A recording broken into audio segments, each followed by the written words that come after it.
Hi guys. So domain is such an important topic that I wanted to make a little presentation, just a quick one explaining what domain is.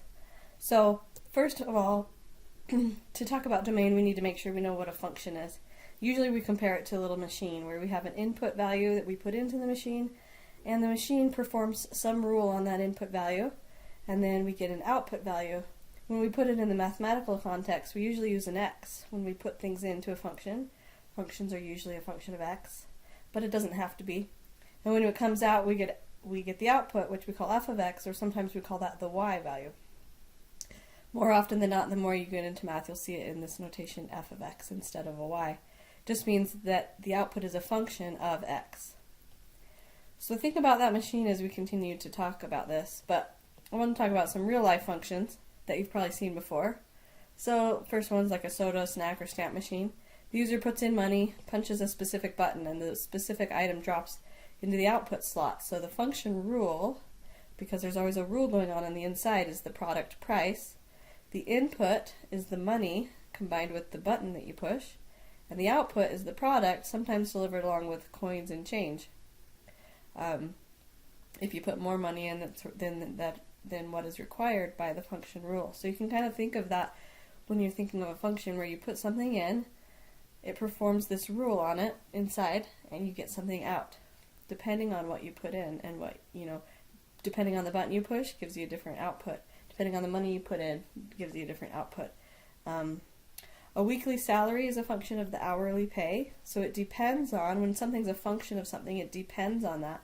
The amount you make in salary depends on the hourly pay rate, the number of hours worked. Those are the two inputs. And then there's the formula that multiplies, the number of hours you worked with the hourly pay rate to give you the output of the salary. And then compounding interest is a function of the initial investment, the interest rate, and the time. So this is a function of three things: investment, how much you put in, the rate you're getting, and the time. So again, functions can be functions of more than one input. Those are just some real life examples. So let's talk about domain then. Domain is the set of values of the independent variable, that's the one we put in, for which a function or relation is defined. Typically it's the set of x values that give rise to a real, and that's important, real y values. So again, here's our machine. The input values are our domain.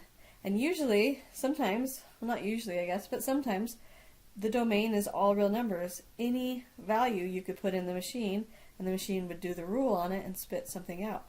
Sometimes that's the case, but sometimes there are values you cannot put in the machine, maybe because they don't make sense. So, in this real life idea, you couldn't put a negative amount of money in a machine.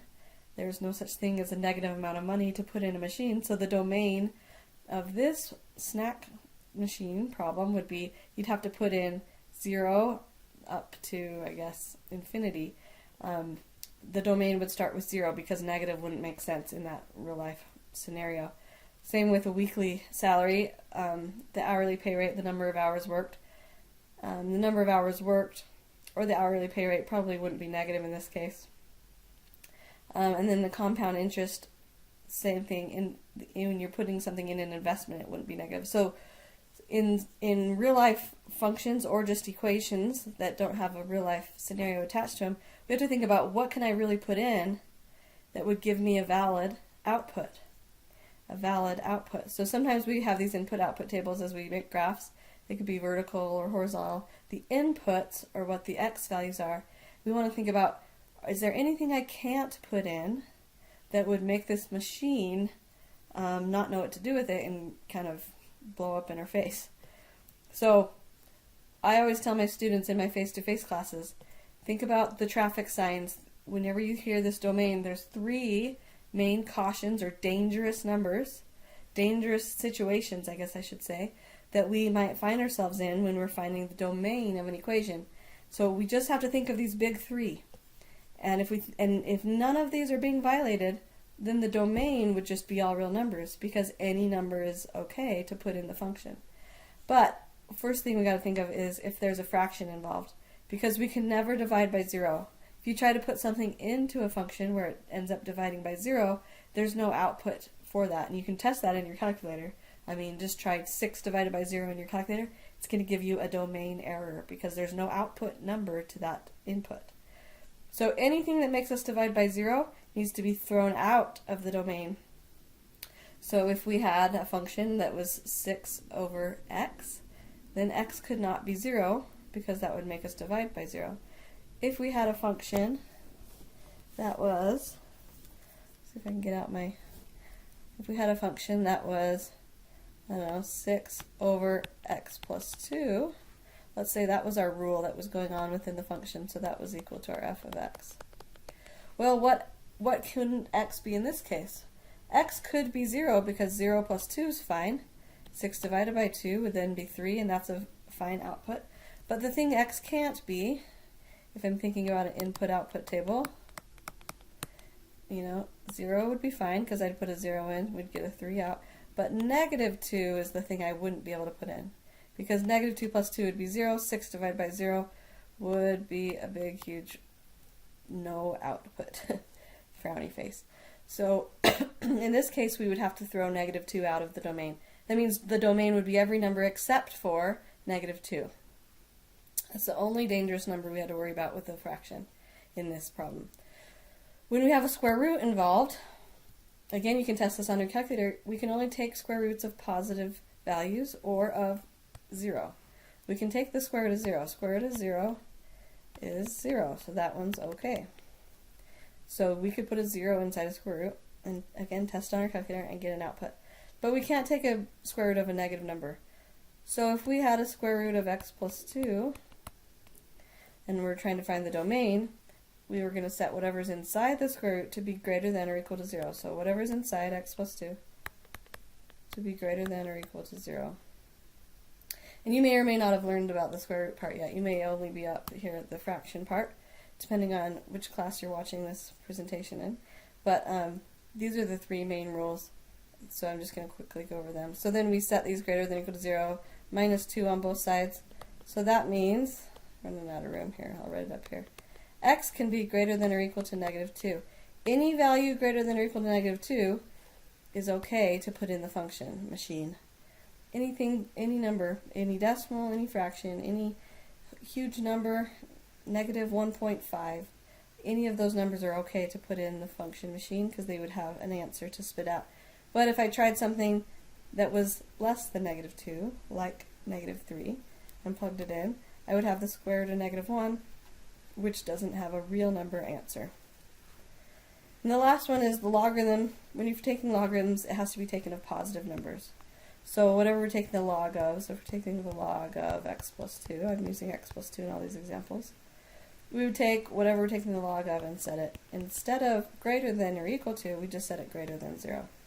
Because we can't take the log of 0 either. So this would just be x is greater than negative 2. Now they all involve 0. 0, 0, positive numbers, so that means it has to be greater than 0. And the thing that students do is get them confused with each other. We have to be aware of that and practice over and over so we know exactly what to do when we're in each of these cases. And again, like I said before, if none of these cases arise in your problem, maybe your function is just something like this. Well, there's no fractions, there's no roots, and there are no logarithms. It's then an easy answer. The domain would be all real numbers. Because there's no violations, there's no dangerous numbers to worry about that would give us one of these situations here. Okay, and then sometimes we find the domain of a graph. So lastly, I wanted to just take you to this interactive activity. You can go here yourself. You just type in student.desmos.com and you type in the code KAPVC. It will take you to this and you can work through more slides that I'm going to work through. And I suggest that you do that if you have the time and you want to explore more about the domain of a graph, because it's a pretty cool interactive activity. I'm going to go there real quick just to show you.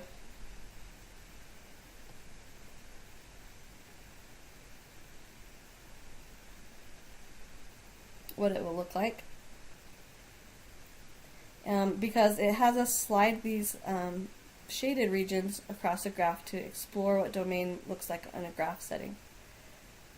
So in here, domain is the left to right. We said before in the function machine, domain is the x values, right? So the x values here is when we look at a graph from the left to the right. Sometimes there's jumps in the graph where the domain is not defined. So in this case, the domain would be only on the intervals between -5 to -2, not including -5, so I wouldn't have a line underneath that, and then from 1 to 4. And I'm just going to slide through a few just to show you what some of the challenges you can explore are. So I can slide this over to where the domain starts, and I can slide this over to where the domain ends. And as long as it's defined, there's no gaps in between left to right wise, the domain would be all those numbers. So what did I get if I write it in interval notation? I'd say from -6, it's a closed circle there, so I'd say less than or equal to x, which is less than or equal to right here, which is 5, 6, 7, 8. That's saying x is defined for all the values between -6 and 8. That's all the places this function shows up, left to right. All of the x inputs have a y output for those values. Now, there are other challenges where there are some gaps. So if I go here to here, I can see that's one part of the domain, but it's not all of the parts because there's some other parts here. I can click on this little circle here and it'll give me another shaded region that I can move around. And I like this because you can see where the gap is, because this is only shading left to right wise. And here's another one. Because sometimes functions have domains that have gaps in them. So that looks like it's covering all of the domains, all the left to right values. So I would go to the next screen, and now I could type these inequalities in. I could say from -12 less than or equal to x, which is less than or equal to, this is at -2. The next one goes from -1. Now look at this as an open circle, so we just want a less than sign here. X, which is less than or equal to, going all the way to 2. And the last one goes from 2, 3, that's 2, so 3 less than or equal to x. So we could just say x, we could put the, because there's no end here, I can assume this goes on forever. I'm going to say x is greater than or equal to 3. Now you might say, well, this ends at 2 and this one starts at 3. Remember, there's a lot of fractions in between 2 and 3. 2.1, 2.2, 2.3, those are not defined by this graph. There's no outputs. If you were to put a 2.5 in the equation, whatever this equation might be, there would be no outputs because there's no graph there. So anyway, it lets you explore that on some different types of graphs. And it also will get into the range. This video is not really about range, but real quickly, range is the y values. So instead of moving this shaded region left to right, this moves up and down. And you can see what the y values are when you look at the range that way. So I encourage you to go there and explore this interactive activity. And I hope you enjoyed this little video, and hopefully it helped you understand domain a little better. Thanks.